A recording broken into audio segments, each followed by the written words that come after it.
পুঁই পাতায় লবণ ছিটিয়ে ফয়েল পেপারে দিয়ে পাঙ্গাস মাছের একটা রেসিপি বানাবো। যারা পাঙ্গাস লাভার তাদের অবশ্যই ভালো লাগবে, আর যারা পছন্দ করে না তারাও একবার ট্রাই করে দেখতে পারেন।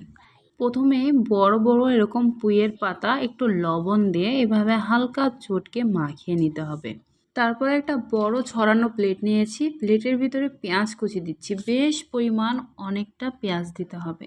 পেঁয়াজের মধ্যে আদা রসুন বাটা দিয়ে দিলাম, পরিমাণ মতন লবণ দিচ্ছি, এরপরে একটু মরিচের গুঁড়া দিচ্ছি, একটু না একটু বেশি পরিমাণ মরিচের গুঁড়া দিবেন যাতে ঝাল ঝাল হয়।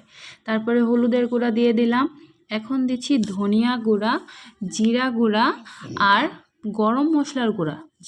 এরপরে সরিষার তেল দিচ্ছি, একটু বেশি করে তেলটা দিতে হবে। আর এখানে গরম মশলার গুঁড়া কিন্তু অবশ্যই দিতে হবে, যেহেতু পাঙ্গাস মাছ একটু গন্ধ কাজ করবে, এজন্য কিন্তু গরম মশলার গুঁড়াটা দিতে হবে। তারপরে আমি সব মশলা সুন্দর করে হাত দিয়ে চটকে মেখে নিয়েছি। তারপরে 4 পিস পাঙ্গাস মাছ দিয়ে দিয়েছি। মাছটা মশলার সঙ্গে সুন্দর করে মেখে নিয়েছি। এরপরে একটা প্লেট, তার উপরে এইভাবে ফয়েল পেপার দিয়ে দিয়েছি। আমি কিন্তু এই পাতাগুলো লবণ দিয়ে হালকা করে মেখে রেখেছিলাম, সেই পাতাগুলো এভাবে এখন বিছিয়ে দিচ্ছি।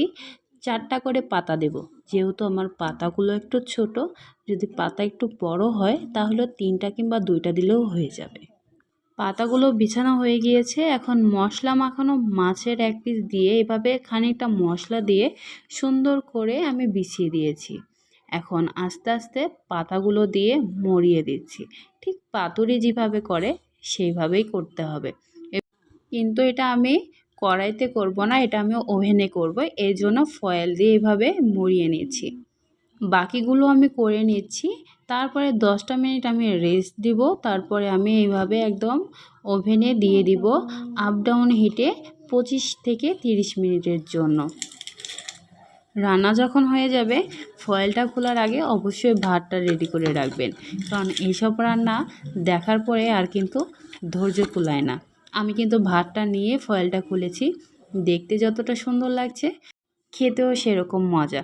একদম গরম গরম ভাতে গরম গরম মাছের পাতুরি, অনেক মজা লাগে। কিন্তু পাতুরি কিন্তু অনেকভাবে করা যায়, এটা আমি এক্সট্রা তেল না দিয়ে সুন্দরভাবে তাপের সাহায্যে করেছি। কতটা মশলাদার মনে হচ্ছে! এভাবে শাক আর মশলা দিয়ে ভাত মেখে মাছ নিয়ে খেতে কিন্তু অসাধারণ লাগছে। যারা খেয়েছেন তারা তো জানেনই, আর যারা খাননি অবশ্যই ট্রাই করবেন, আশা করছি ভালো লাগবে। আজকে এ পর্যন্তই, সবাই ভালো থাকবেন, আল্লাহ হাফেজ।